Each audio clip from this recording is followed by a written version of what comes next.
மக்கள் அனைவருக்கும் மதிய வணக்கம். பாருங்க, இன்னைக்கு என்ன பார்க்கலாம் அப்படின்னா மரம் அப்படிங்கிறத பற்றி பார்ப்போம். வாங்க வீடியோக்குள்ளே போகலாம். மரம் வளர்ப்பது எதற்கு பயனாகும் அப்படிங்கிறத பற்றி சொல்கிறேன்.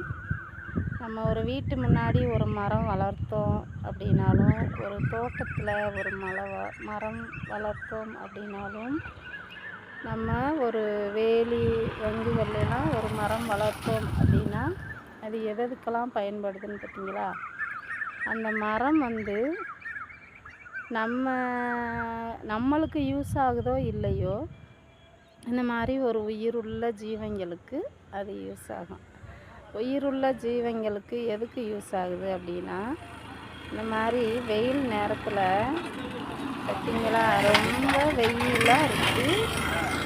அந்த வெயில் நேரத்தில் அந்த மாடுக பார்த்தீங்களா, இங்கே பாருங்கள், 1 2 3 மாடு நிற்கிது. இந்த மாட்டுக்கு நிழல் இல்லாமல் எவ்வளோ கஷ்டப்படுது பார்த்தீங்களா? இப்போ இன்னைக்கு உள்ள சூழ்நிலைக்கு கிலோமீட்டருக்கு வெயில் ரொம்ப அதிகமாக இருக்குது. அப்போ நம்மனாலேயே தாங்க முடியல. அப்போ இந்த மாடு, இந்த வாயில்லாத ஜீவன் எப்படி தாங்கும் பார்த்தீங்களா? அதுகளுக்கு நிற்கிறதுக்கு இடம் இல்லாமல் இந்த மரம் நம்மளுக்கு உபயோகப்பட்டுச்சோ இல்லையோ, இந்த மாதிரி ஒரு ஜீவனுக்கு உபயோகப்பட்டிருக்கு. இந்த ஜீவனுக்கு உபயோகப்பட்டதுனால இந்த மாட்டை பாருங்கள், அந்த நிழலில் கட்டியிருக்காங்க. அது தண்ணி குடித்து அந்த மாட்டை அதில் ஓடுறதுனால அதுக்கு ரொம்ப இழப்பு வாங்கிக்கிட்டு நிற்கிது. வெயில் தாங்க முடியல. அதுக்கு ஒரு அதாவது செட்டு போடக்கூட முடியல.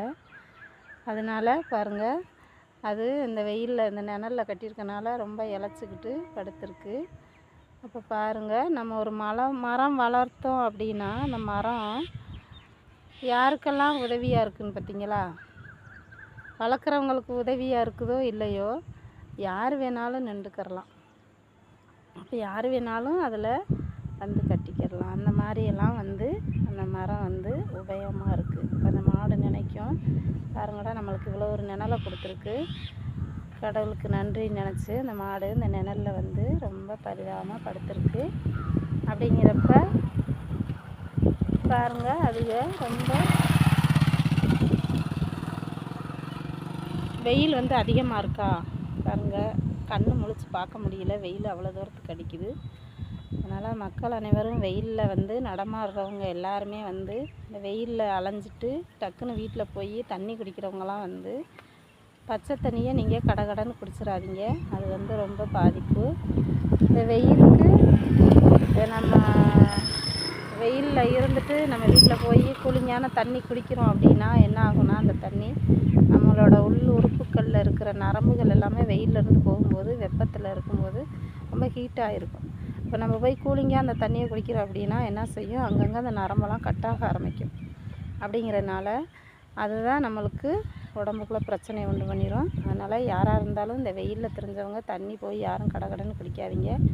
தண்ணியை செக் பண்ணி குடிங்க. முடிஞ்ச வரையும் நம்ம செக் பண்ணி குடிச்சிங்க அப்படின்னா உங்களோட உறுப்புகள் எல்லாத்துக்குமே தண்ணி சாரும். அந்த மாதிரி பார்த்துக்குங்க.